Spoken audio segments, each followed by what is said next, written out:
Okay everyone, welcome back. तो अब हम अगला एग्जांपल लेंगे। हेडिंग डालिए distance of closest approach. Okay, so ये डिस्टेंस ऑफ क्लोजेस्ट अप्रोच है क्या, हम क्वेश्चन से देखेंगे। लेट जस्ट से मेरे पास एक चार्ज है स्मॉल क्यू और एक और चार्ज है स्मॉल क्यू। दोनों का मास कितना है, m एंड n। तो दोनों पहले कहाँ पे थे, बहुत ज़्यादा डिस्टेंस पे थे, initially at a very large distance. दोनों के बीच में बहुत ज़्यादा डिस्टेंस है, यानी इनिशियली कोई पोटेंशियल एनर्जी नहीं होगी। आपने क्या किया, दोनों को एक दूसरे की तरफ फायर कर दिया। तो आप देख सकते हैं पहला क्यू है तो दूसरा क्यू है, एग्जैक्टली सेम है, एंड लाइक चार्जेस रिपेल। तो ये दोनों चार्जेस एक दूसरे की तरफ आएंगे, रिपेल करते रहेंगे। ये थोड़ा आगे आ गया, ये थोड़ा आगे आ गया। जितने पास आएंगे उतना रिपल्शन बढ़ेगा, और फिर एक टाइम आएगा जब दोनों ये स्टॉप हो जाएंगे। तो जैसे ही ये दोनों r डिस्टेंस पे पहुंचे, ये दोनों स्टॉप हो गए। तो सीन क्या होगा, यहाँ पे देखिए, पहला चार्ज आया, रिपेल हुआ वापस, दूसरा चार्ज भी आया, रिपेल हुआ वापस, ये ऐसे वापस चले जाएंगे। तो जस्ट मिनट, मैं सेलेक्ट नहीं कर पा रहा हूँ दूसरा। ओके, हो गया। वाह, तो दोनों के बीच में डिस्टेंस कितना हुआ, r। चार्जेस क्या है, q and q, now they are stopped. So क्या आप बता सकते हैं इनिशियल पोटेंशियल एनर्जी कितनी होगी। तो दोनों इन्फिनिटी पे थे, इसलिए इनिशियल पोटेंशियल एनर्जी 0। अब फाइनल पोटेंशियल एनर्जी क्या होगी, k q1 q2 by distance r।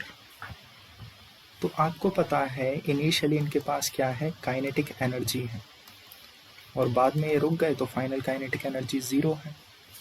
So that means सारी काइनेटिक एनर्जी किस में चेंज हो रही है, पोटेंशियल एनर्जी में।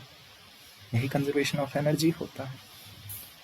तो एक पप्पू के पास काइनेटिक एनर्जी है हाफ mv², और हमारे पास दो चार्जेस हैं।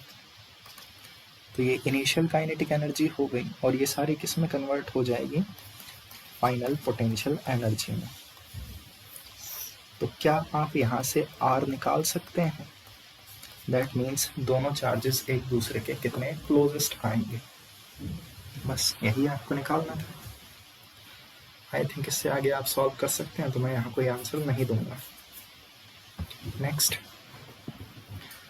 हमारे पास अगला क्वेश्चन है रदरफोर्ड्स एक्सपेरिमेंट। तो एक साइंटिस्ट थे रदरफोर्ड, और इन्होंने एक एक्सपेरिमेंट किया था। तो ये एक्सपेरिमेंट है क्या, किस बारे में बात करता है, चलो देखते हैं। सबसे पहले इन्होंने क्या किया, गोल्ड का न्यूक्लियस ले लिया। तो आपके पास एक न्यूक्लियस हो गया, और ये न्यूक्लियस क्या है, अपनी जगह पे फिक्स्ड है, कहीं नहीं हिलने वाला। सो मेरा पहला question, what is the charge on nucleus. तो न्यूक्लियस में एक प्रोटॉन के पास प्लस ई चार्ज होगा, और नंबर ऑफ प्रोटॉन्स को हम Z कहते हैं। Atomic number he number of protons दिखाता है। तो एक न्यूक्लियस पे चार्ज कितना होगा, Ze। नेक्स्ट फिर आपने क्या किया, एक अल्फा पार्टिकल लिया।